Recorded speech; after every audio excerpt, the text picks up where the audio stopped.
Shalom, salam sejahtera bagi kita semua. Hari ini kita akan membahas satu topik, bagaimana mengampuni. Tujuan pembelajaran, selama dan setelah mengikuti proses pembelajaran, peserta didik diharapkan, yang pertama, memahami bagaimana mengampuni. Ini tagihan pengetahuan. Yang kedua, menunjukkan sikap mengampuni. Ini tagihan sosialnya. Referensi Alkitab, yang pertama Matius 18 ayat 22 sampai 35. Artinya memaafkan atau mengampuni tidak ada batasnya. Yang kedua Efesus 4 ayat 32. Saling mengampuni. Di ayat 35 dari Matius 18 ayat 22 sampai 35 ini sebenarnya menekankan bahwa jika kita tidak mengampuni, Bapa di surga juga tidak akan mengampuni. Artinya, maka Bapa di surga akan berbuat demikian juga terhadap kita. Jika kita mengampuni, maka kita akan diampuni. Jika kita tidak mengampuni, maka kita juga tidak akan diampuni. Kolose 3 ayat 13. Mengampuni karena sudah diampuni. Ini referensi Alkitab berkaitan dengan mengampuni. Bagaimana mengampuni? Bagaimana mengampuni? Yang pertama adalah lahir dari niat baik dan ketulusan. Yang kedua, meminta hikmat dan kekuatan dari Tuhan agar dapat mengampuni. Yang ketiga, mengambil inisiatif untuk mengampuni. Yang keempat, menghubungkan pengampunan dengan memulihkan hubungan. Langkah-langkah di dalam mengampuni.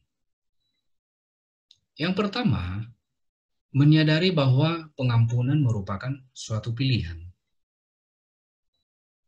Kedua, menyadari bahwa mengampuni adalah syarat agar kita diampuni oleh Bapa.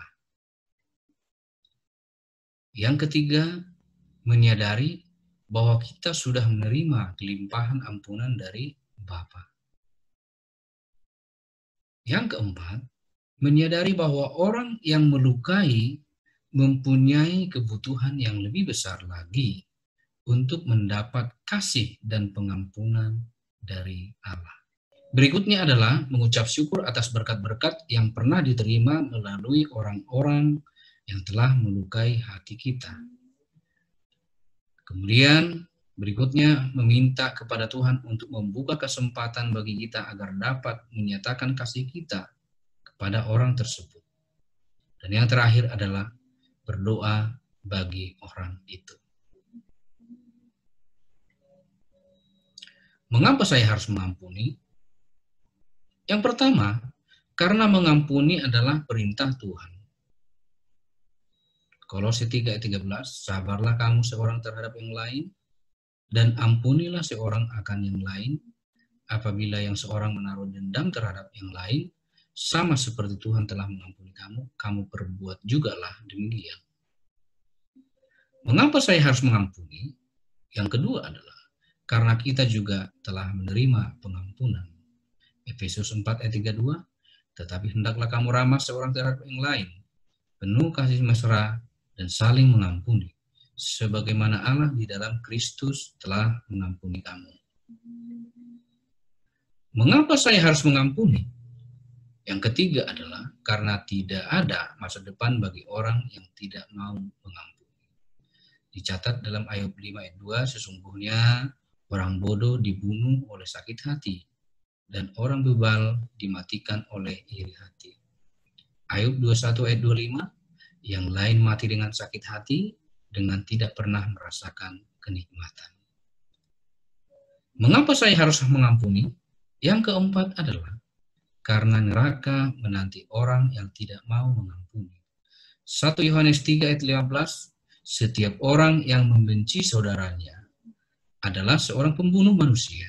Dan kamu tahu bahwa tidak ada seorang pembunuh yang tetap memiliki hidup yang kekal di dalam dirinya. Tanda-tanda bahwa kita telah mengampuni, kita tidak memiliki dorongan kuat untuk membicarakan orang tersebut. Yang kedua, kita jarang memikirkannya. Dan yang ketiga, kita tidak berhasrat untuk membalas dendam. Dan yang keempat adalah kita bisa memberkati orang yang menyakiti kita. Kita masuk pada kesimpulan. Kesimpulan diambil secara bersama-sama oleh Bapak, Ibu, dan siswa dalam kelas sesuai dengan materi yang sudah disampaikan. Perlu diketahui bahwa pembahasan ini adalah hanya untuk memperkaya materi bahan ajar di samping bahan ajar yang sudah Bapak Ibu telah siapkan. Kita masuk di evaluasi. Evaluasi disiapkan, ada 4, silahkan mana yang paling tepat untuk kelas bisa digunakan. Baik saudara-saudara, jika materi ini bermanfaat, silahkan dibagikan, dan jangan lupa subscribe dan tekan loncengnya untuk mendapatkan pemberitahuan mengenai materi terbaru. Terima kasih, Tuhan Yesus memberkati.